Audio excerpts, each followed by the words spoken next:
I'd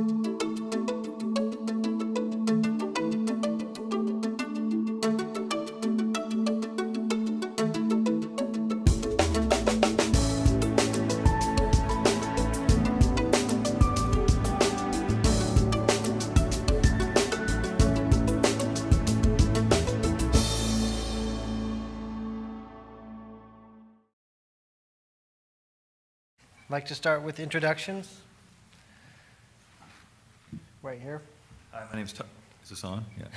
Hi, my name's Todd Crawford. I work for Impact Radius. We're a technology provider. We provide a suite of marketing solutions to advertisers, agencies, and publishers. Covers tag management, partner management, channel attribution, and call tracking. Hi, I'm Chris Kramer. I'm one of the founding partners of NetX. We're a digital advertising agency based in New York.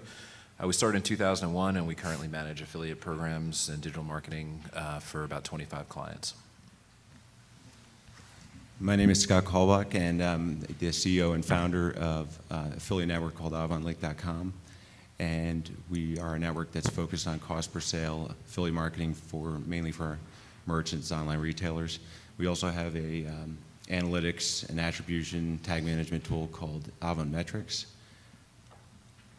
Thanks. And I'm Paul Schroader. I'm president and founder of PS Web Solutions. I've been doing internet marketing since 95 and affiliate specific since 99. Todd was actually one of the first people to introduce me to affiliate marketing, and I'm excited to be on this panel. Okay, the panel is on attribution, and so we need to define it as we start. Attribution is a model used to analyze consumer touch points across all media channels and attribute value to those sources. So what does that mean? It basically means how many ads did your customer see, over what period of time, how did those ads influence the conversion, and what were the actual costs of that conversion. So to put it more simply, let's look at a sample conversion path. We're going to deal with a person named Mark. Mark got a Christmas bonus, and so he's got some disposable income. His New Year's resolution is to get into shape, and he's on his way to work, and he hears your ad on the radio. And so he gets into his office, and he does a search for your brand on Google, finds it, clicks through, and does a little bit more research on your site. His boss comes along and says, get back to work. So Mark gets back to work, forgets about it for a while, and then he comes back and sees a retargeting ad down here in the corner, clicks on it, does a little more research, and decides, you know what, I want to really dig in on treadmills, and I'm going to compare models. And so he finds a nice comparison chart on an affiliate site. It's a beautiful affiliate site, gives him all the detail he needs, and he decides, you know what, this is the model I want.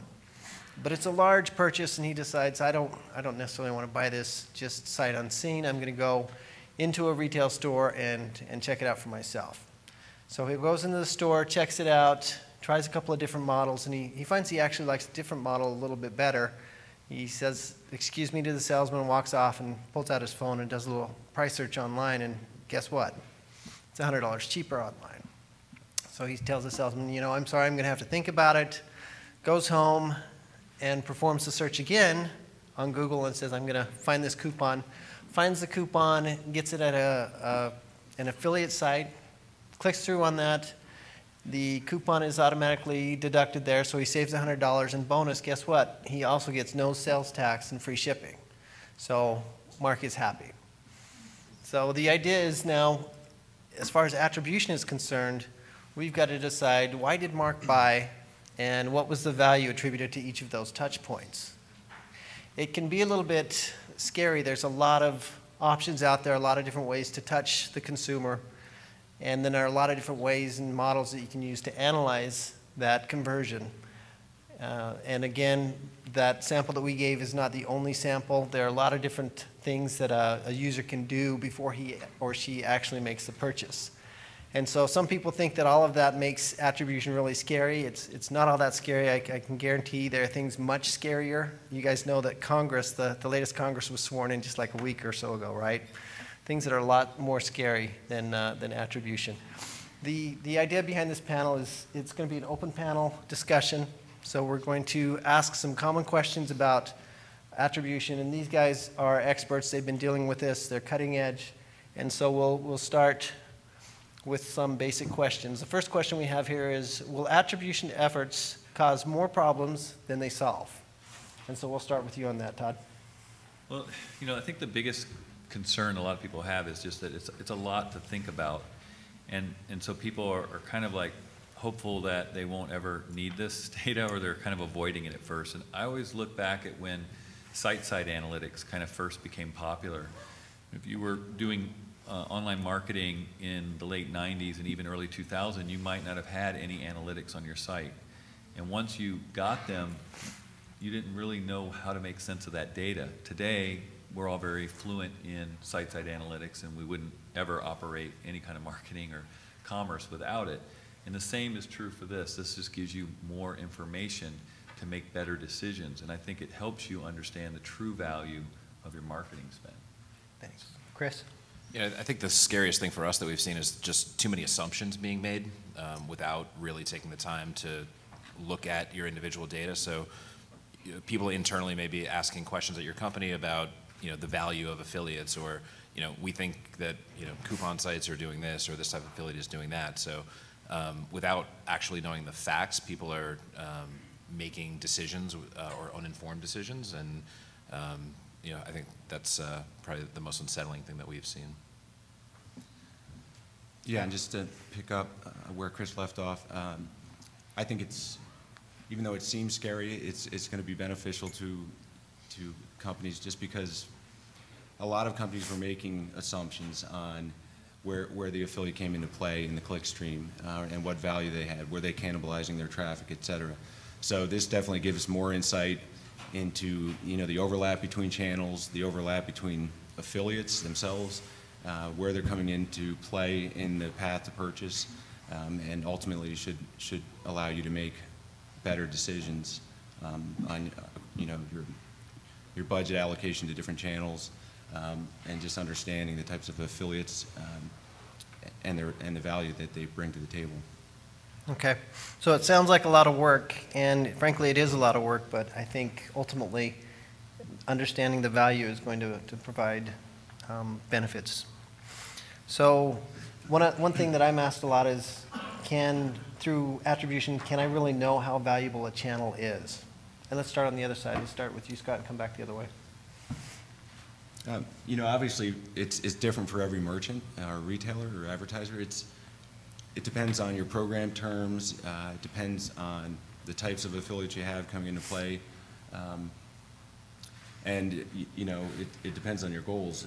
I think you have to, you know, we've had a lot of merchants that tell us it's their most profitable channel, and we've had other merchants that are concerned about certain types of affiliates and where they come to play in the click stream. But ultimately, you know, I think that affiliates are providing a lot of value. They're obviously providing services, whether it's comparison shopping, bloggers, content affiliates, or you know, even coupon affiliates. And I think you got to look more than just profitability. You got to look at the average lifetime value of customers. You have to look at new to file customers, how many new to file customers that affiliates are bringing, and the overlap between channels and how that affects your overall costs. And so there's a lot of factors that go into the profitability, and it's going to be different for every merchant, but it is a profitable channel. Okay, Chris? Well, I think, you know, one of the training wheel type issues that come along with attribution is the deduplication. So at the point that you at least have an awareness of scenarios where you might be paying more than once for the same order, that you're paying for the click through paid search, and you're paying for the commission in, you know, through the affiliate channel, that at least can bring the awareness and help you understand all of the costs, because before you really didn't have access to all of that data. And then, you know, there's sort of some of these subtleties that come along with it. We have one client that when you start analyzing this data, you can see that conversion rate increased and average order rate increased when affiliates were in certain stages of the purchase path. So if they were one of the introducers or the first touch point that a customer came across, you might have a higher average order size. not going to be true in, universally, but as you start to see more data, you can start to have greater insights. Well, I think another thing is, then if you're looking at, how profitable is a channel, I guess we're saying affiliate marketing in this case, most affiliate managers are looking at data that the solution they're using is providing is based off LastClick. So you may have $1 million in sales through an affiliate channel based on LastClick, but those affiliates were involved in the second to the last click and didn't earn a commission, or the third to the last click and didn't earn a commission. So essentially, what attribution can do is show you how much more the affiliate channel is contributing to revenue that is being credited to other channels. So it's really important.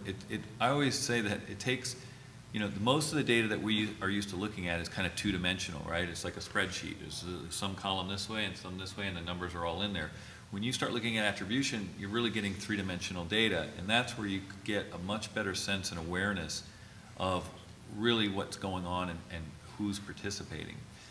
I think that the biggest challenge is that it is a lot of data. People throw around the term big data. There's a lot of data that needs to be captured and then generated for you to analyze this, and that in and of itself is intimidating. And the other part of it is that the analysis is subjective. So, as Chris was saying, you get people making decisions off of pieces of data, and they could be interpreting the same data as another person completely differently. And that's where it's helpful to have more than one person looking at this, or as you get more experience, you're able to really say, yes, this channel is profitable, and we can see that clearly. So. Okay. Now, the way we have this formatted is we have these, one-sentence questions, but I would like to make it so that if this question that we're asking and discussing up here brings up another question, that please anytime come up to the mic and ask another question. I will follow up with this and say that I've been managing programs for over a decade now, and I've seen a lot of what we just call a discrepancy in internal numbers versus the network numbers, and to know that, say, the coupon code was used to make this purchase, and that coupon code is specific to the affiliate channel, and now we know that that should have been attributed to an affiliate. And if it's specific to that affiliate, then we can credit that affiliate, but if it's a generic coupon code, then it gets to be a little bit more difficult to attribute that. And I think that the merchants will always want to pay the affiliates, or they'll want to pay out where they're expected to pay out, but it's not always easy to do unless you have the tools in place to do that. So again, if these questions raise other questions, please feel free to step up to the mic. Right here. This is kind of a basic question for attribution, but going back to the original example with the guy that goes through all these different channels, he's out of home, retail, like how, even online, in a sense, it's very difficult to track. Every source has different cookies and different pixels that are firing off, and even when you go, like, say you're doing radio, TV, retail, like all that added into the mix, what's a good way to really track it all? Well, I mean, there are some challenges, especially if you're going across devices, but there are ways to there's different components that can track. So we're all used to affiliate marketing, or somebody pulls a tracking link, and if the consumer clicks on it, it does set a cookie, and then the pixel fires, and the conversion happens. But there are other ways that you can track both online and offline. Call tracking is one that works both online and offline. Unique promo codes in print, in television, or online can be assigned to a specific partner or channel, and they're only going to work and track for them. So even if the consumer goes direct to the site, if they use a promo code Todd15, I'm going to get credit for it because the system or the tracking technology will do that. You can also use unique domains. So there's a lot of different ways that you can do it, and that's kind of part of figuring out what technology, what you want to do, and what technology will enable it. I mean, there's certainly things we'd all like to do. That technology just hasn't gotten there yet. Chris? And, I mean, the whole online-offline thing definitely adds a lot of complexity to it. Some things that a couple of our clients are doing, over-the-air URLs, so, yoursite.com/ whatever offer, that becomes a trackable element. Also, in-store loyalty cards. If you were logged in to a website at the point that you were browsing, and then you go into the store and you check out with your your little loyalty tag on your keychain. In certain cases, that can be tracked back to your profile and linked back. But it absolutely is going to add a lot more complexity to the whole issue. Yeah. Scott, okay, and Chris and I were talking actually before the panel, he talked about someone like an Amazon where you're logged in. If you have your login information, they're going to know you're surfing logged in, whether you're on the phone or tablet or on your PC. So there are certain circumstances. It'd be nice to be Amazon, right? Wouldn't it be nice if everyone was always logged in so you knew they were going from platform to platform? Okay, the next question is, how does this channel compare to other channels? And attribution can help us with that. But. Well, and again, that's kind of the whole idea of attribution is you need to understand the true value. And there's a lot of other pieces of data, and we've touched on it here, but you know, I think most people are used to, especially in the affiliate channel or even paid search, it's like we paid for this and we got that. But there's a lot of other things that you can get. You know, some people obviously are looking at, well, which affiliates are sending me more new customers, right? New to file is more important than returning customers. There's also average order value. You know, a lot of people have a love-hate relationship with a coupon site, but yet they tend to drive higher order values for a lot of advertisers because, well, if I'm going to get 20% off, I'm going to throw a bunch more stuff in my cart because I don't know when that coupon's going to come around again. So, or, you know, saying you get free shipping at a certain dollar point, that dollar point is usually slightly higher than their average order value, so you're trying to push up average order value. So you really want to be able to capture and analyze all this data so that you are comparing apples to apples to apples. And I think that's the biggest challenge because a lot of advertisers are using different technologies and different departments are using different technologies, and then analysts are given all the raw data and they're supposed to say, well, okay, we got a meeting, we got all the different marketing channels represented here, and they each say how much they drove. Okay, I drove $1 million, you drove $1 million, you drove $1 million, and you drove $1 million. Great, we did $4 million of revenue, and then the CFO goes, no, there's $3 million in revenue. You know, I got the money right here. So people are over counting and overlapping. And so that lack of clarity creates confusion and sometimes kind of infighting between different marketing channels against paid search and display and affiliate. Yeah, well, I think all that stuff is getting a lot better. I think it used to be a lot worse. I think, you know, now you're seeing that, you know, paid search and affiliate teams and display, they're all working together. And even if a client has, or if your brand has multiple agencies, those agencies are working better together. And I think as we see more data, a lot of the misconceptions about the affiliate channel tend to go away. There are always these assumptions that, you know, maybe affiliate isn't the most valuable channel, or, oh, I would have gotten those sales anyway.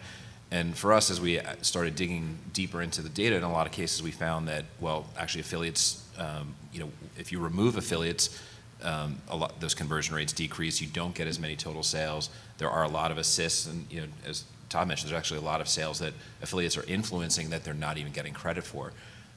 You know, we had one client where we were looking at the data and we saw that affiliates were involved in, when affiliates were involved, 81% of the time there were multiple steps that a customer was going through, multiple touch points. You know, that's a very large percentage of the total transactions where a lot of things are involved. So, you know, it wasn't just one piece that ended up contributing to the conversion. Yeah, and one thing I just wanted to point out is, as far as how it compares to other channels, a lot of merchants deduplicate across marketing channels, which is, you know, is a smart thing to do. And if you're not doing that, that's probably one of the first steps you want to take. But a lot of times, well, for the most part, the only channel that really gets deduplicated in terms of getting paid is the affiliate channel, because you're going to pay for each email that you send out. You're going to pay for each click on a you know, paid search term, you know, each view on an ad. But when you're deduplicating, the affiliate's really the only one that gets cut out from that commission. So I think, again, it's important to have a tool where you can look and see where those affiliates are coming into play before maybe the email marketing campaign closes or a paid search click closes. And I think that'll reveal that there is a lot of value there from affiliates that's maybe not being seen if you're just looking at LastClick right now. That's a great point. I mean, can you imagine calling up Google and saying, like, you know, I'd like a 30% refund because you know, I already paid for this sale through the affiliate channel? It's not going to happen. Yeah, that's a good point. I was thinking about that too, and I've said in panels in the past that I would not report on impression data before. I would say, here's the affiliate channel, and because so many of the affiliates don't use the image pixel for pushing the creatives out there, that I'm not going to report on commission or impression data, because it's going to be underinflated. It's going to be underrepresented. And just in the last year or so, I've been reporting on that impression data because that's very important. Affiliates are getting you out there in front of people, and they're not really getting credit all the time when they should be. And you know, if anything, what you're seeing come through in the affiliate channel, you could probably double and be closer to what impact affiliate is really having on your overall marketing. Okay, so this comes to the question of, it's touched all these different points, and who gets the credit? You talked about LastClick, and that seems to be the model of choice. Chris, you haven't had a chance to start yet. Why don't you start with who do you think gets the ultimate credit? LastClick by far is the most common model out there, even in systems where they have all these complex, algorithms where you can adjust who's going to get credit. And I think most will still recommend that you start with LastClick and evaluate the data and go from there.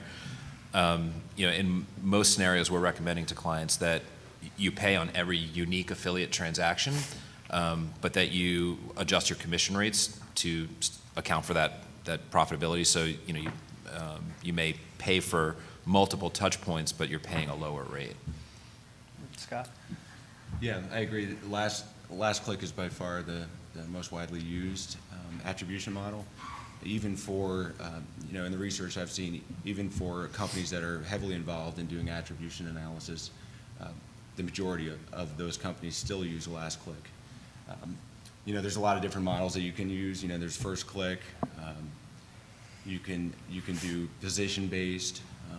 But I think there's no one solution that works for everybody. And even with the companies that decide on a model that they want to use, I think it's wise to do a lot of testing between those different models and see what the results are. And then even things change as over time. So companies may settle on one model and then change their mind later. But yeah, I mean, with our clients and just in general, I think LastClick is still by far the most widely used. Well, I think when you think about attribution, there's kind of there's crediting who drove the last click, and then there's modeling your cost and spend after the fact. So if you say, okay, in a given month we spent $1 million and we got $2 million in sales, and let's say there was only 3 channels. You had affiliate, you had one paid search campaign, and you had your email. Well, for every single sale, let's say all 3 were involved, they're going to switch order, right? And so what you might say is, because 3 are involved, or when 3 are involved, we're going to shift the cost, so we know that we spent so much for the impression, so much for the click, and so much for the CPA of the affiliate. That's the total cost now. So the affiliate may have earned $10. We paid $3 or $10 in clicks, and we paid $10 for the email or the impression. So we have $30 in cost, and we have a $200 sale. So what you would say is maybe the last click is going to be credited with 60% of the sale amount and 60% of the total cost. And then the second is maybe 25, and the third is 15. And as we've said, you can switch the modeling around. You can do even, you can front load it, back load it, however you want. But the idea is to start modeling that and really understand the true cost of each channel and how it models. So again, what you're crediting, kind of basing this last click rule, that's who's going to be called the winner.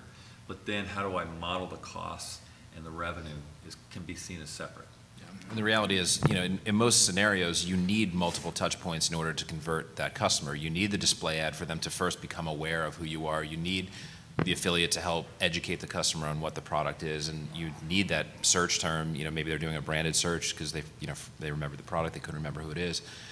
And it's understanding that all of those things come with very different cost attribution. So that the display ads are going to inherently cost much more, but without those there in the first place, you may never have converted that customer.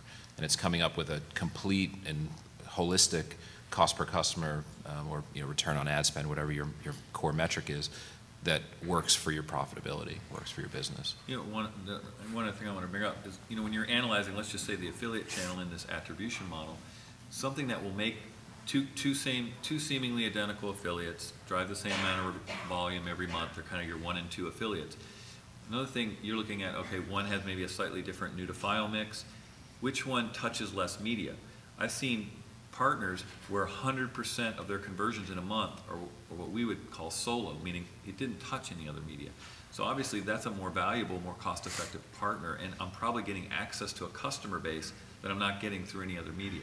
So, you know, like I said, with all this big data, there's a lot of layers you can peel away and kind of discovery of information that kind of changes your perspective on these two partners seem the same to me, and now all of a sudden I like this guy a lot more because I'm getting customers that I can't find anywhere else. Okay. You know, and there are certain layers of ambiguity too, like I noticed with retargeting. We will report on, you had this many view-through conversions, but what exactly is a view-through conversion? You know, Google will say, yes, the ad was served, the retargeting ad was served, and then they went on and they purchased. Well, what kind of an influence did that have? And None. Well, yeah, see, and that's what's tough, is you report it because it's in the numbers, but then what influence did that really have? In the scenario we showed to start, you know, a retargeting ad came up and reminded him, oh yeah, I was thinking of getting a treadmill, you know, and so theoretically it's going to have an impact, but it's really, really vague and hard to put a finger on.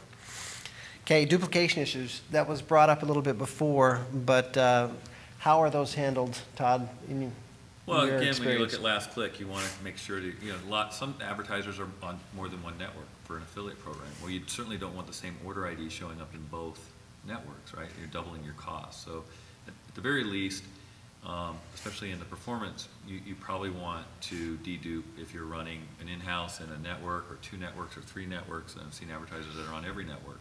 You certainly don't want all those pixels hard-coded because none of the other networks know about the other network. So you need some methodology to say only serve the right tag, so I'm only crediting the last referrer. And then some advertisers take it to the next level and say, well, if an affiliate refers a visitor to me and they don't buy and then they come back through my own paid search, I'm not going to fire the tracking pixel for the affiliate because they weren't the last refer, not just amongst affiliates, but amongst my other marketing channels, email, display, it could be. So I think it's important because it does help control your costs. You know, and the relationship with the affiliate is if you refer the customer to me and they buy, and you are the referrer, you'll get credit. Yeah, I think there's currently a lot of confusion or misunderstanding around the differences between tag management and attribution. They're often used interchangeably, but they're actually pretty different. You know, tag management is just that. It's a rules-based system that's going to say, in this scenario, I want to fire this tracking tag or not fire this tracking tag.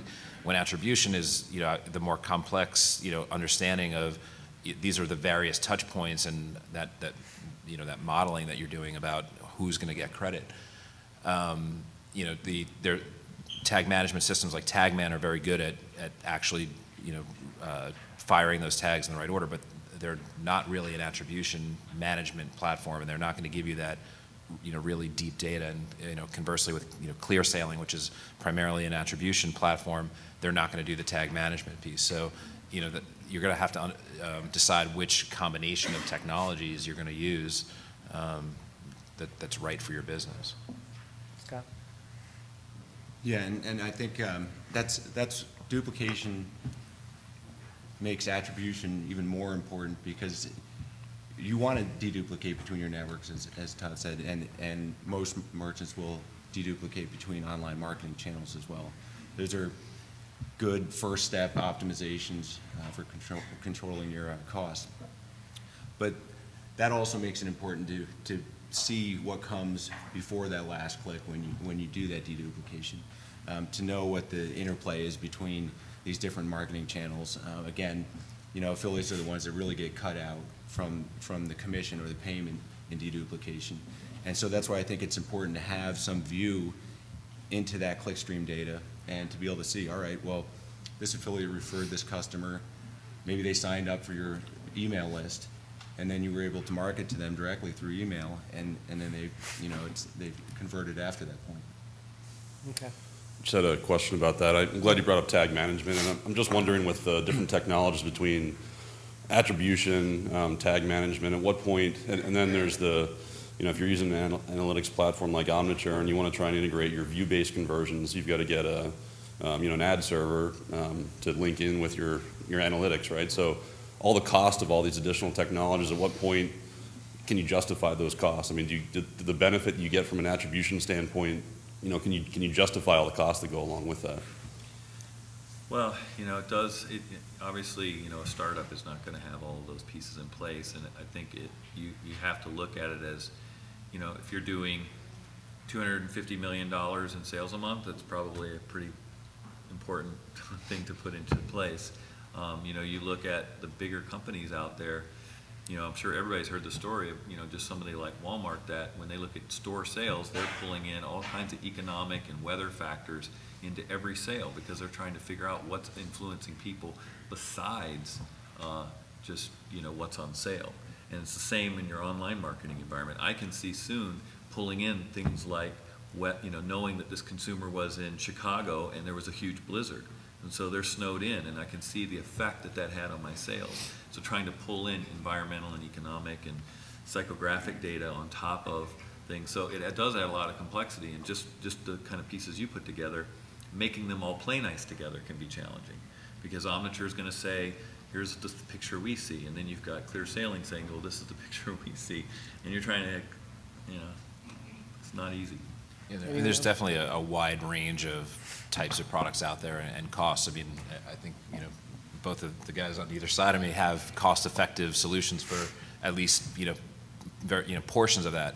As you get into the bigger systems like Omniture in itself is a big investment. Clear Sailing is a very large time and cost investment. But if you're doing large volume, and you can save a fraction of a percent because you've identified some overlap, or you're adjusting your payouts based on that, it's definitely going to be worthwhile in the long run. Scott, did you have anything to add on Yeah, I am just in part to agree that it just depends on the volume. Clear Sailing, obviously, you guys have probably read their white paper that makes it look like it's a great value, but it depends on the size of your company, and then I think as this whole industry and attribution progresses, that the cost will come down and there will be much more solutions that appeal to the mid-sized and small-sized businesses that probably make a big improvement on your costs. I just want to bring something. This is just good advice for everybody. It's going to save everybody in this for money. Whatever you want to get some kind of technology, I don't care if you're starting an affiliate program for the first time, you want analytics, you want to open up a new marketing channel. As a team, you guys should sit down and just brainstorm out exactly what you want, what you need, and what works for your business. Because most companies, I got more stuff to sell everybody in this room than any of you need to buy, right? So, sure, I want you to buy it all, but that's not going to make you happy. What I want to do is, you want to find people, you're not going to find people who are going to sell you solutions. They're going to sell you their stuff, right? That's what they want to sell you. And so they don't want you to buy the competitor stuff. So that's the game. So you need to know exactly, as best you can, what's going to help you grow your business. Where are the gaps? What's preventing you from opening up these channels or managing them effectively or getting the data you need or the functionality? And then work with somebody who can clearly demonstrate that they have that. And maybe they can show you some things that you don't have or that didn't think of. That's really, in my opinion, when I talk to people, that's the best way to get them what they need, as opposed to, I sell you what I got. I would also say look out for the unexpected costs. Obviously there's the pure cost that the technology companies will quote you, but then how much IT time do you now need a full-time data analyst just to review all this data? So again, if you've just increased your total cost by 50% just trying to figure this stuff out, you're not doing anybody any good. You're better off just paying for everything and not even worrying about what you're wasting. Or other cost savings somewhere else, like IT. Tag management should free up a lot of the IT resources that you're spending money on, and IT resources tend to be a lot more expensive than marketing or support resources. And however long these technologies tell you it takes to install, plan on it being quite a bit longer.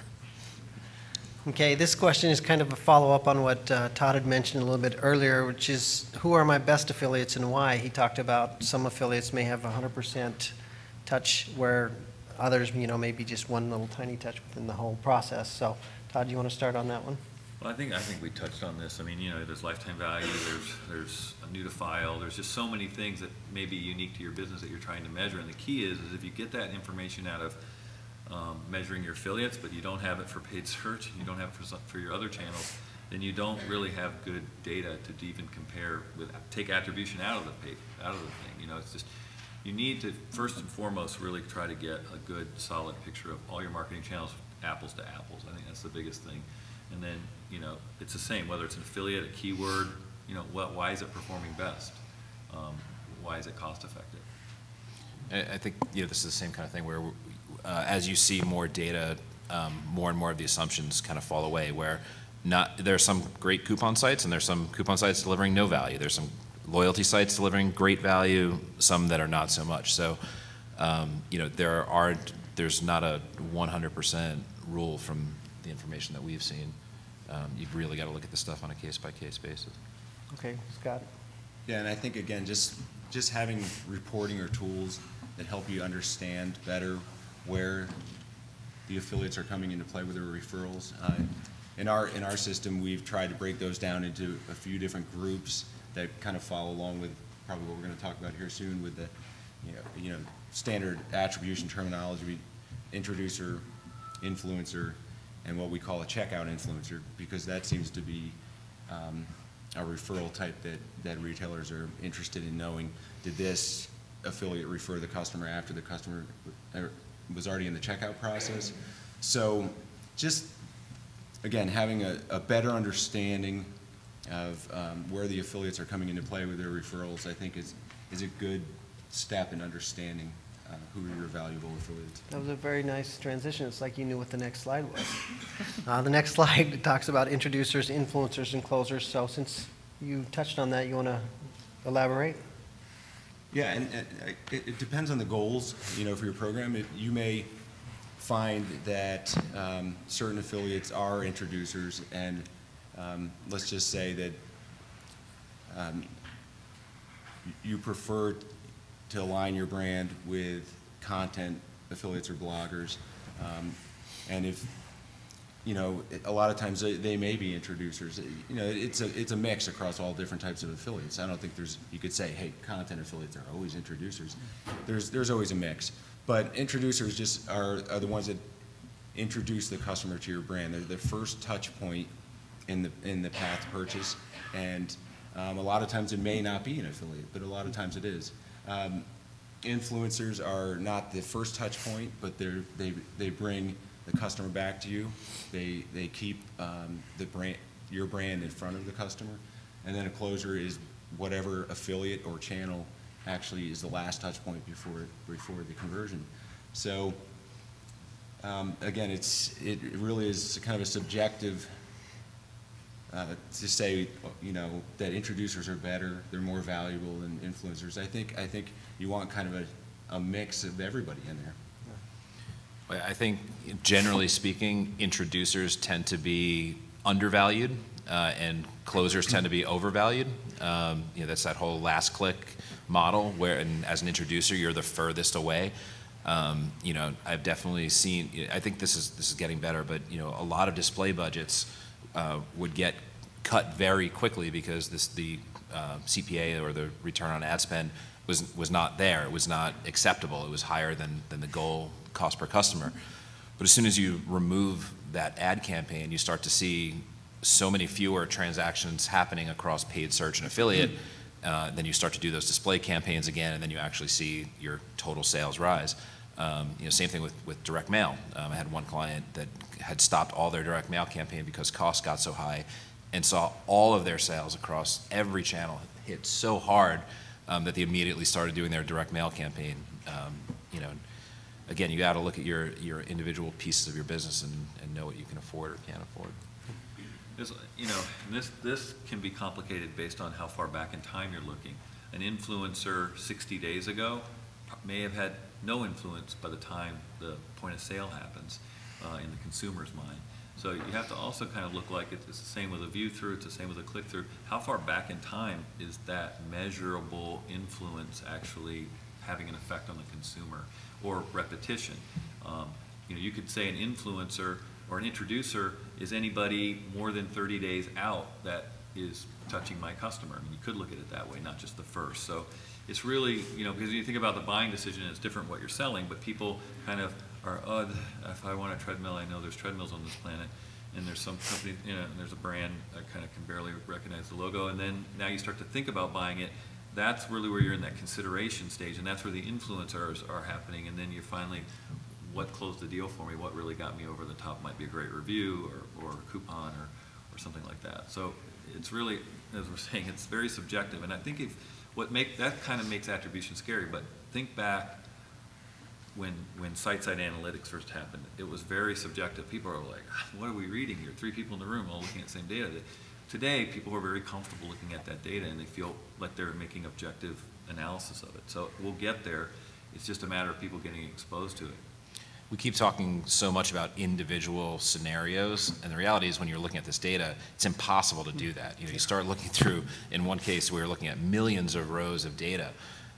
So, you know, you're trying to pick apart the mindset of a customer one by one, but you've got to sort of aggregate these things into buckets and look, you know, at groups of activities if you're going to get anywhere, because it's way too easy to start. It's kind of an oversimplification, but, you know, like in the scenario that we started with, the introducer would have been the radio commercial, and then the influencer would have been that review site, and then the closer would have been the coupon site.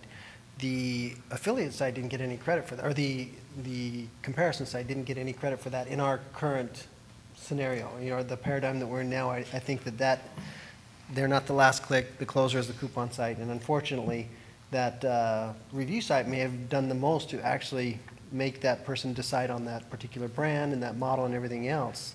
Or in this, you know, you've got 3 items here named here, introducer, influencer, and closer, but the reality is there could be 8 influencers.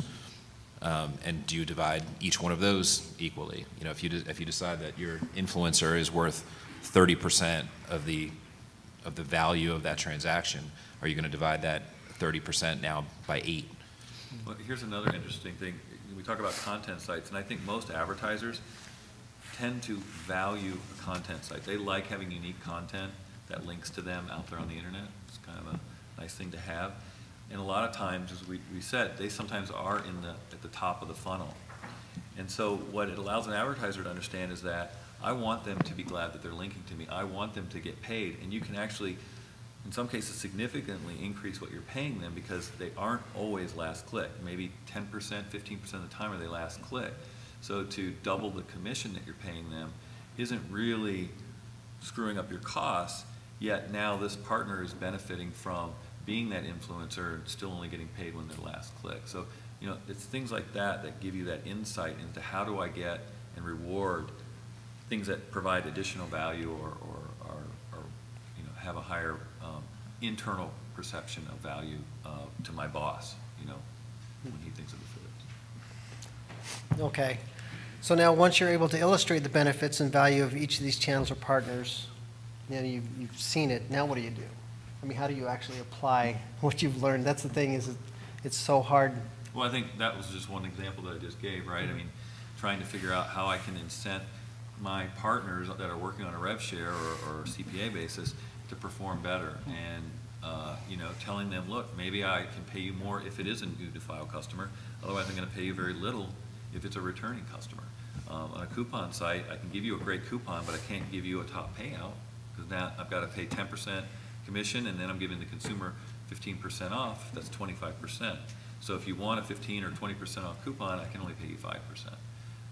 It's a trade-off. The customer's going to find value in you because you gave them that coupon, and you're still going to get paid something. So it's that kind of analysis that helps you to get kind of optimize is really what you're doing once you get this analysis. Well, I think the very traditional, you know, payout method in affiliate programs is if you drive this much in volume, we'll pay you this much. If you drive 20% more, we'll pay you this higher commission. And, you know, in this, you know, this is a really advanced topic. You know, that should be the complete opposite model. It has nothing to do with how much revenue you drive, but, you know, is it more profitable revenue? Is it, you know, more unique revenue?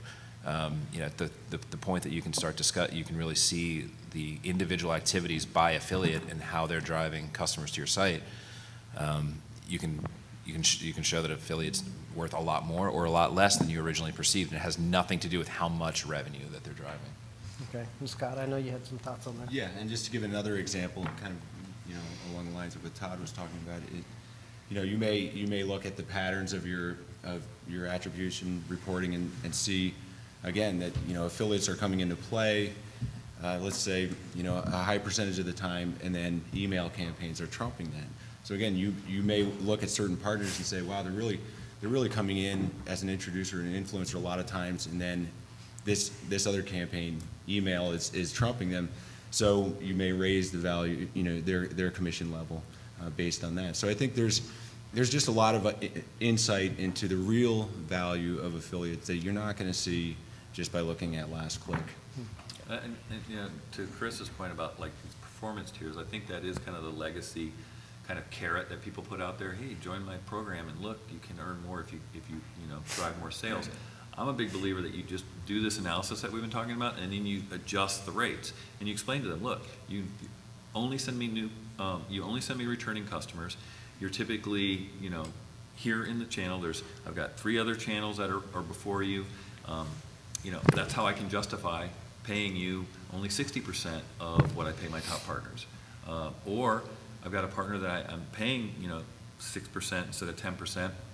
But I understand all the value they're playing upstream, and maybe I'm willing to either adjust their rate up to compensate or a spot bonus, make good. Hey, look, I just want to talk to you about, you are providing a lot of value. I know you may not see it, and I just want to give you, a make good of, $1,000 for the last quarter or last month, because here's what you're doing for me, and I appreciate it. That goes a long way. And again, it's really trying to figure out how to optimize and incent the right behavior and the right activity. I'm also continually impressed with how well affiliates understand the value that they deliver, and if they're not delivering as much value as another affiliate, that they're perfectly okay with actually accepting a lower commission.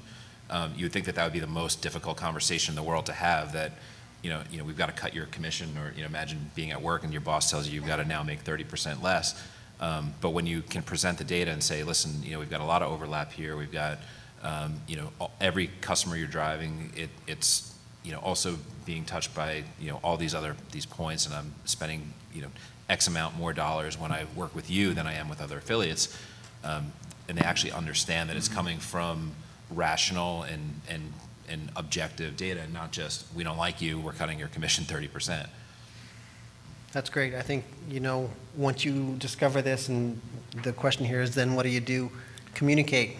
As an affiliate, you communicate with the merchant. As a merchant, you communicate with the affiliate and say, this is what we've discovered.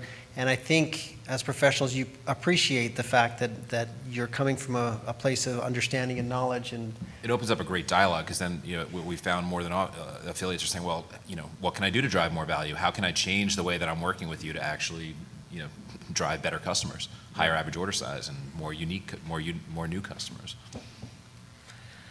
Okay, this is always a fun one here. Data is always subject to interpretation. So we talked about a little bit blaming a coupon site instead of a consumer's behavior. That dang coupon site, what are they taking away a percentage? They would have bought anyway, sort of thing. Well, the one thing getting into this data that's new, and having somebody that already has seen this data, and that's one of the reasons why I like agencies, because agencies have looked at this across lots of clients, and so when you're seeing it for the first time, they've seen it 25 times, and they understand what they did or what other clients did, and they can help you kind of get to a conclusion or a decision faster. Or you may still be looking at the same data and you're misinterpreting it, or you're making the wrong decision because you haven't been given you haven't been exposed to enough of this information over either time at the company you work at or over multiple companies. And that's why I think agencies, especially agencies that are strategy driven, present company included, are really valuable to companies, because they've seen it, they can help you interpret it the right way, as opposed to kind of this knee jerk, or we're throwing the baby out with the bathwater, and then now you're trying to back up and fix your mistakes. I definitely appreciate those words. Yeah, I can tell you that we did this panel topic in New York back in August, and even since then, the amount of data and what we've seen across a couple of clients is really, it's been incredible. And I am looking forward to that evolution, and I don't know whether it's going to take, you know, a year or 5 years or 10 years before, you know, the whole industry is really comfortable with a lot of this stuff. But you know, we first started seeing the problem and the challenges that all of this stuff was causing many, many years ago, and it's really only the last couple of years that it's even possible to start looking at this data. And you know, I'll tell you, we were overly excited at in the beginning stages because we thought that this would solve everything, and then you start looking at this data and you understand just how complex it all is, and that there is no right answer. Like none of us up here can tell you exactly what you should do in your case because it really is unique in every scenario. Yeah, I think the good news is that attribution provides the potential for retailers to make better decisions than they did before. I mean, we have over the years we've talked to a lot of clients that said, you know, to use your example, this coupon site, you know, they're just cannibalizing our traffic. We don't see the value, et cetera. And time after time, we would ask them, well, what is it, you know, have you been collecting data? What is it based on? And a lot of times it was just an assumption or something they read. So this, you know, attribution reporting at least provides the ability for you to analyze that traffic and really see if the coupon affiliate is just, you know, setting a cookie in the checkout process. But with the data we've collected, I think merchants have been somewhat surprised that these coupon affiliates come into play a lot of times as introducers or influencers. And so the value was a lot better than they thought for these types of affiliates. And so I think just in general, it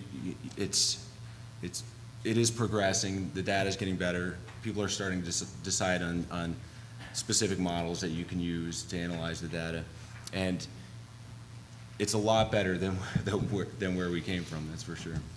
One other quick thing that's not often talked about with attribution is latency. So that time frame between you know, the first touch point and the end.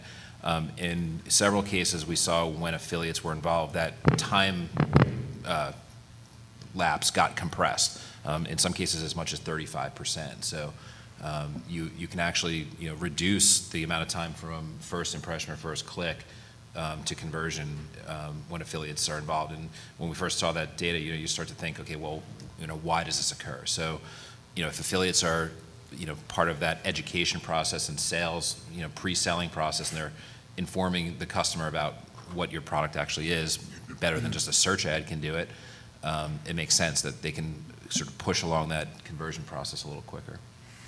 Okay, we're coming up on just over 5 minutes left, and there are a few other general questions that we can go through, but I want to give you the opportunity, if any of you have specific questions that you'd like to ask, please come up to the microphone now because we are coming down to the end of the time here. So the next question here is, how might subjective interpretations affect an affiliate? Well, again, I think in all of our examples, we've discussed this, but one of the things, if you're managing the affiliate channel, which I would imagine most people in here, that's part of their responsibility, you know, you want to have insight into not only your affiliate channel, but the other marketing channels, because the last thing you want is, oh, we hired a new VP, CMO, CEO, and at his last job, he got rid of affiliate, and it worked out great, and so he's going to just have that happen at your job.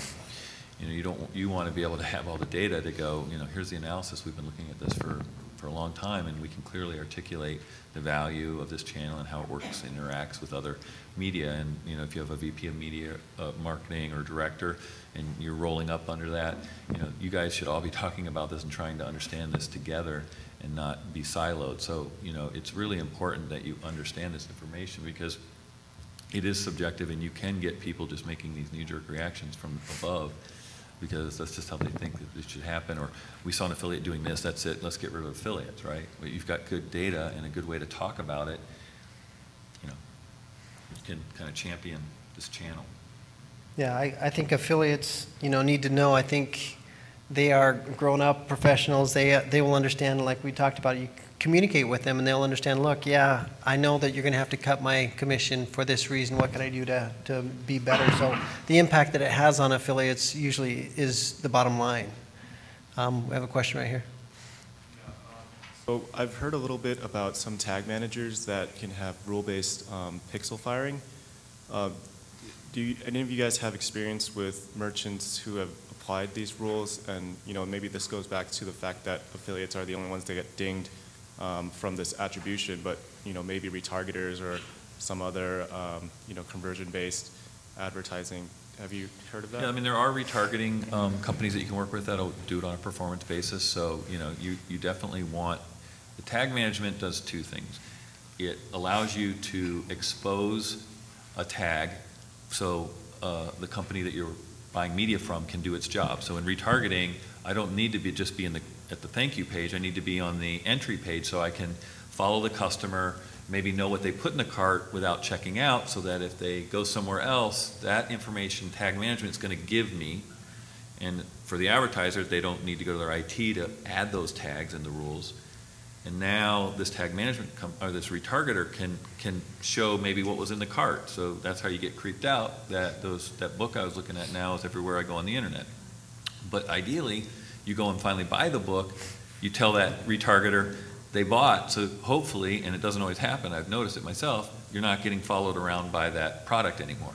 So that's key, and some of that media you're buying on different economics, but some of it is performance-based. So you do want to fire that tag only when, well, telling them that the conversion happened may not be crediting them, right? So they need to know the sale happened even if they're not the winner, right? So there's complexities there, but we have that technology. We work with clients across all of that. Anyone else on that? Yeah, I mean, we have a similar technology. We have a tag management system, and yeah. So, as Todd said, the nice thing about working with a tag management solution is that, for one, you've got a company that has a tried and true product. They know how to properly handle the rules for firing pixels. Up until tag management became so prevalent, most merchants did it in-house, and we as a network would always test those implementations because a lot of times they just didn't work properly. So that's the nice thing about having tag management solutions is generally they're gonna fire the pixel when it should be fired or not when it's not supposed to be fired. And it really does help in terms of tech resources, which as a network is a huge issue. The amount of IT time that companies have is precious, and a lot of times implementing another pixel is not a high priority. So that's speed to market to test. I mean, you can test retargeting in a week and say I don't like it and turn it off, where you couldn't get your IT to implement that tag in a month. So why not hurry up, test, be done, move on? Yeah, it kind of makes the implementation process a lot more trivial than it has been in the past. But tag management is completely different than deduplication and completely different from attribution. They all need to work together, but as we were saying in tag management, there are lots of pixels that may need to fire on any given page. That doesn't mean one of them is a winner, or it may be that only one is going to be the winner, but they need information. So you're allowing tags to just get data from you. So. Okay. We have one more question here. I think we'll make that the last one. Just a quick follow-up. Have you guys used any tools that handle both deduplication inside the tag management? I know that a lot of tools have said that they can do that, and I've had their just UIs are not as friendly as their like tag adding and stuff. But yeah, I mean there are some challenges.